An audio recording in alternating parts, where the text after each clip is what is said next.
কাশ্মীর, যাকে বলা হয় দুনিয়ার জান্নাত। কে না স্বপ্ন দেখে এই জান্নাত ভ্রমণের? স্বাদ ও সাধ্যের সমন্বয় ঘটিয়ে কিভাবে স্বল্প খরচে স্বপ্নের এই জান্নাত থেকে ঘুরে আসবেন, সেটাই তুলে ধরার চেষ্টা করব এই ভিডিওতে। এই ভিডিও শুরু থেকে শেষ পর্যন্ত মনোযোগ দিয়ে দেখে যে কেউ কোনো ট্যুর গাইড বা ট্যুর অপারেটর কোম্পানির হেল্প ছাড়া খুব সহজেই ঘুরে আসতে পারেন।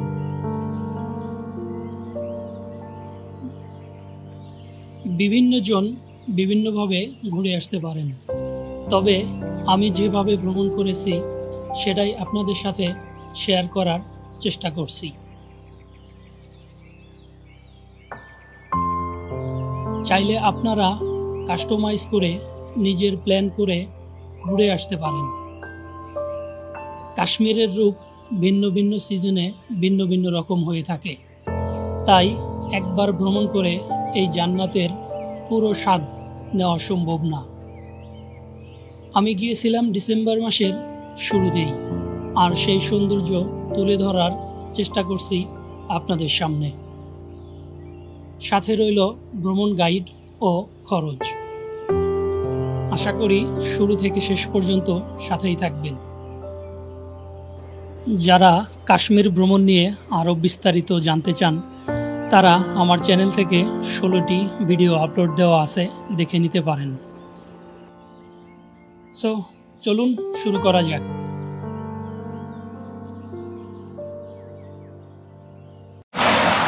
ঘড়িতে এখন সময় রাত 3:10, আর আমি এই মুহূর্তে বসে আছি দিল্লি আন্তর্জাতিক বিমানবন্দরে। ঢাকা থেকে যাত্রা শুরু করেছিলাম 1 ডিসেম্বর। অফিসিয়াল সময় 8:45 থাকলেও সেটা 15 মিনিট লেট করে 9টার সময় ছাড়ে, আর দিল্লি এয়ারপোর্টে এসে পৌঁছি 11:30 আর এখান থেকে 7:30 মানে সকাল 7:30 শ্রীনগরের উদ্দেশ্যে আবার রওনা দিব এয়ার ইন্ডিয়ার বিমানে। তো এখানে 7 থেকে 8 ঘন্টা আমাকে বসে থাকতে হবে ট্রানজিটের কারণে। আর টিকিট নিয়েছিলাম আমি অনলাইনে, রাউন্ড টিকিট নিয়েছি।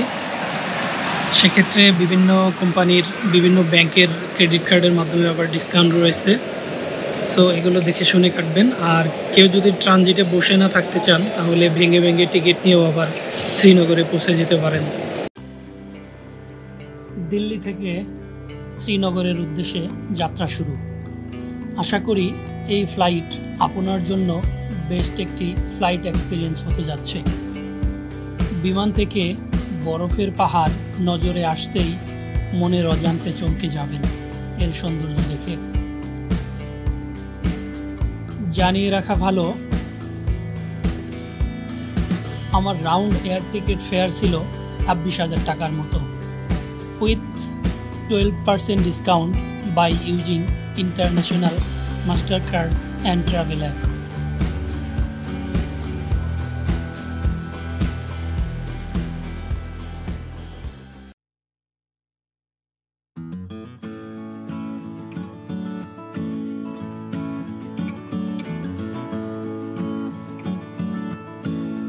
শ্রীনগর এয়ারপোর্ট থেকে ট্যাক্সি করে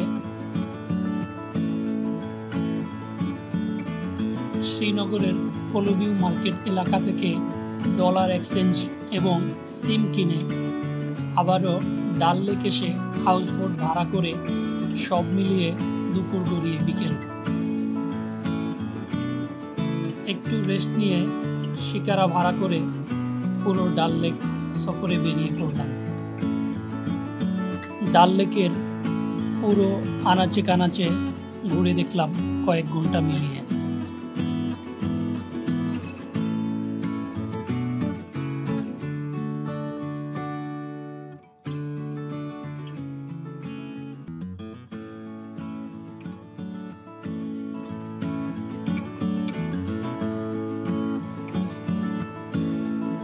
পরের দিন সকালে ফ্রেশ হয়ে গোসল সেরে কফি চা নাস্তা করে বেরিয়ে পড়লাম ডাল লেকের পাশে অবস্থিত পাহাড়ের উপর শঙ্কর আচার্য টেম্পল দেখতে।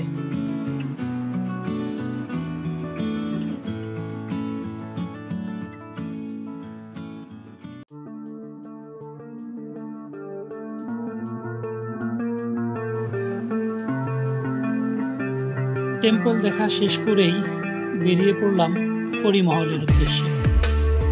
যেহেতু সবগুলো মুঘল গার্ডেন এই ডাল লেকের কিনারায় অবস্থিত এবং একই রাস্তায় অবস্থিত, সুতরাং একদিনে সবগুলো মুঘল গার্ডেন ঘুরে দেখার সুবর্ণ সুযোগ রয়েছে।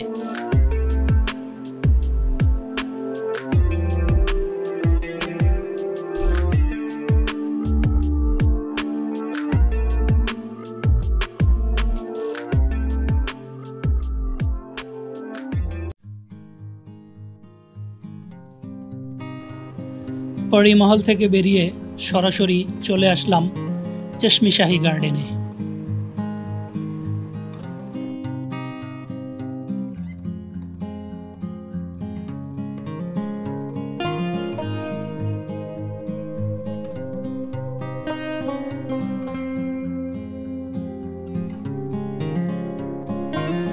বলে রাখা ভালো, প্রত্যেকটি মুঘল গার্ডেনের টিকিট মূল্য হচ্ছে 25 ভারতীয় রুপি।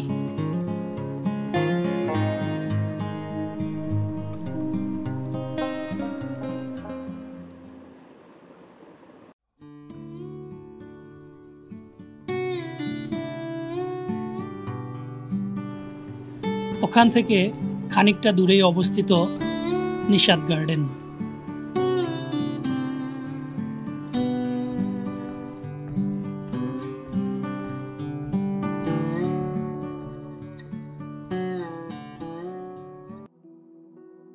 এই গার্ডেনগুলো শীতের শুরুতে প্রাণহীন মনে হলেও মার্চ এপ্রিলের দিকে কিন্তু প্রাণবন্ত হয়ে ওঠে রং বেরঙের বিভিন্ন ফুলের সমারোহে।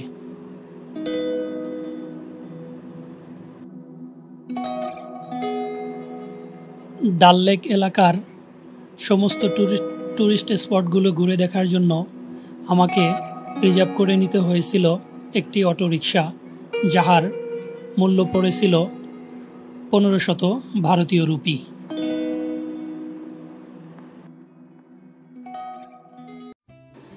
গার্ডেনগুলো ঘুরতে ঘুরতে অলরেডি সন্ধ্যা নেমে এসেছে।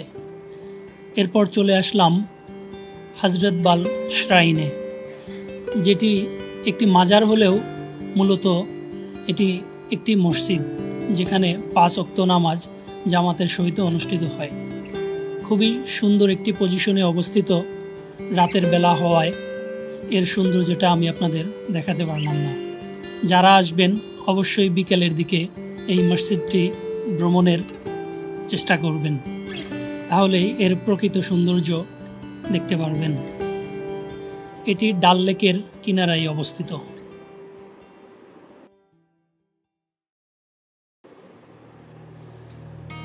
ডাল লেকে রেস্টুরেন্ট থেকে সকালের নাস্তা সেরে বেরিয়ে পড়ি পেহেলগামের উদ্দেশ্যে। কোথা থেকে গাড়ি পাবেন, হোটেল বা হাউস বোট, এর লোকজনকে জিজ্ঞেস করলেই বিস্তারিত তথ্য পেয়ে যাবেন। লোকাল সার্ভিসে কম বেশি 150 টাকা দিয়ে অনন্তনাগ এবং ওখান থেকে কম বেশি 100 ভারতীয় রুপি দিয়ে চলে যেতে পারবেন পেহেলগাম। আর রিজার্ভ নিতে চাইলে গাড়ি ভেদে ভাড়া পড়বে 2500 থেকে 3500 ভারতীয় রুপি।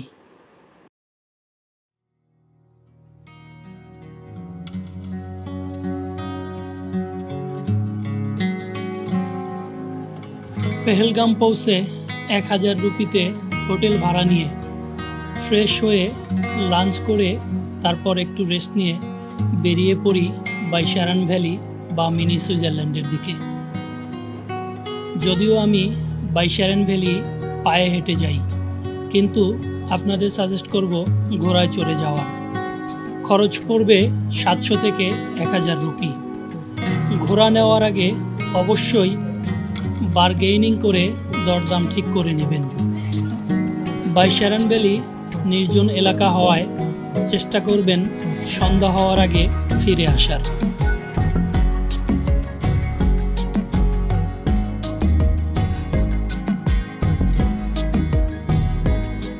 সন্ধ্যার পরের দৃশ্য আরও বেশি অ্যাট্রাকটিভ হওয়ায় আমি ফিরি সন্ধ্যার পর। স্থানীয় দোকানদারদের সহায়তায় তাদের ব্যবহৃত গোপন রাস্তা দিয়ে স্বল্প সময়ে নিরাপদে চলে আসি পেহেলগাম।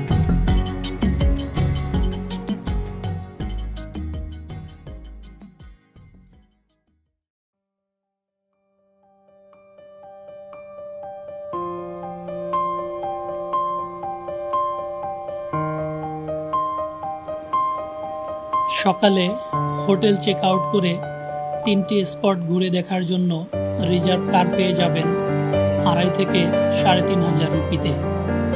প্রথমে চলে আসি আরু ভ্যালি, পরে চন্দনরি এবং সবশেষে বেতাব ভ্যালি।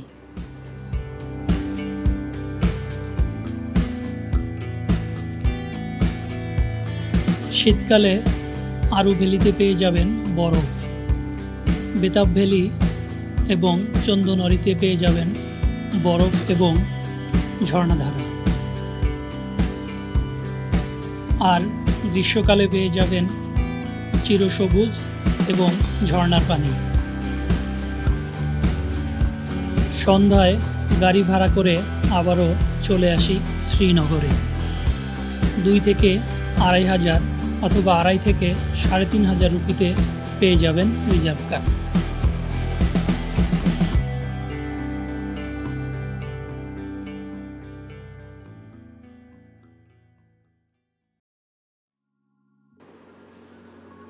গুলমার্গ এবং সোনমার্গ 2 দিন 2টি স্পট ঘোরার জন্য সিজন এবং কার বেদে রিজার্ভ কার ভাড়া পেয়ে যাবেন 6 থেকে 8,000 রুপিতে। আজ আমি বেরিয়ে পড়ি গুলমার্গের উদ্দেশ্যে। শীতকালে ভ্রমণ করলে অবশ্যই ট্যাংমার্গ নামক স্থান থেকে শীতের ভারী কাপড় ও জুতা ভাড়া নিয়ে নেবেন বরফে হাঁটার জন্য। সেক্ষেত্রে খরচ পড়বে 200 থেকে 300 ভারতীয় রুপি। গুলমার্গ গন্ডোলা রাইডের জন্য অগ্রিম টিকিট বুকিং করে নেবেন। ইন্টারন্যাশনাল কার্ড অ্যাকসেপ্টেড না হওয়ায় স্থানীয় কারো হেল্প নিয়ে টিকিট বুকিং করে ফেলুন। গুলমার্গের সেকেন্ড ফেজে সারা বছরই বরফ দেখতে পাবেন। গুলমার্গ ঘোরা শেষে সন্ধ্যা রাতে আবার সেম কারে বেরিয়ে পড়ি সোনমার্গের উদ্দেশ্যে। অনলাইন থেকে নাম্বার নিয়ে অথবা অনলাইনেই বুক করে নিতে পারেন সোনমার্গে থাকার হোটেল। এখানে আমার হোটেল ভাড়া পড়েছে 1200 রুপি, তবে পিক সিজনে হোটেল ভাড়া আরেকটু বেশি হয়ে থাকে। সকালে নাস্তা করে বেরিয়ে পড়ি সোনমার্গ থাজিয়াস গ্লেশিয়ারের উদ্দেশ্যে। সারাদিন ঘুরে বিকালের মধ্যেই বেরিয়ে পড়ি আবার শ্রীনগরের উদ্দেশ্যে। যেখানেই যান না কেন সাথে রাখুন শুকনো খাবার এবং পানি। যদিও সব জায়গায় সব ধরনের খাবার অ্যাভেলেবেল থাকে, তবে দামটা অনেকটা বেশি হয়ে থাকে।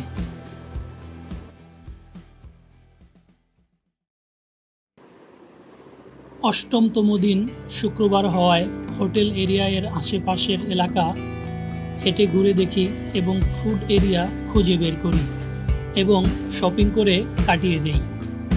নবমতম দিন পুরো শ্রীনগর সিটি, শপিং মল এবং ওল্ড সিটি ঘুরে দেখি, পাশাপাশি শপিং করি।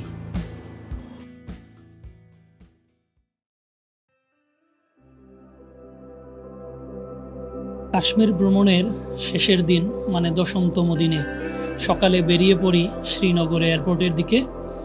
দেন দিল্লিতে 3 থেকে 3.5 ঘন্টার ছোট্ট একটি ট্রানজিট ব্রেক শেষে বিকালে আবার উঠে পড়ি ঢাকার ফ্লাইটে এবং রাতে চলে আসি ঢাকা।